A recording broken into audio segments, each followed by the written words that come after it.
And so here it speaks about how this sin offering was taken, it was burned without the camp. That's outside the camp. So you think of all the imagery from the Old Testament, most of it will come immediately to mind.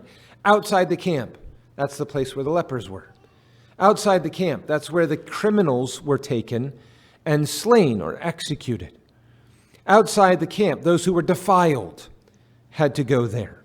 Right? This is the place where outside the camp the filth was deposited. Right? This is all the imagery that comes readily to mind to those who have an acquaintance with their Bibles. And so here the sacrifice is taken outside the camp. It is interesting in Leviticus 4, you may have noticed, it was taken to a clean place outside the camp.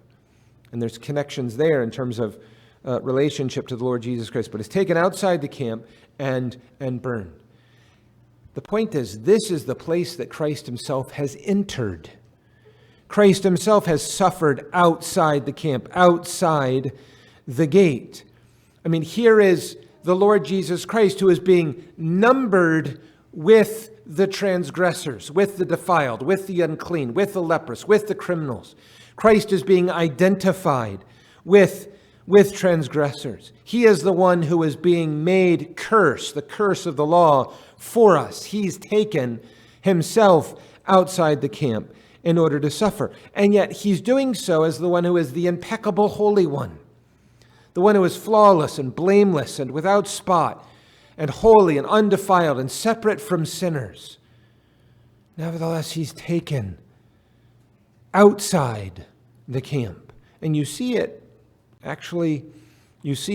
described, literally, it kind of graphically in its unfolding. One example would be in John chapter 19, where in verse 16 it says, "Then delivered he him therefore unto them to be crucified. And they took Jesus and led him away. And he, bearing his cross, went forth into a place called the place of a skull, which is called in the Hebrew Golgotha, where they crucified him and two other with him, on either side one, and Jesus in the midst." Right? So you see the spiritual content being graphically portrayed even in this, where Jesus is taken outside Jerusalem in order to be executed at Golgotha on the hill of Calvary.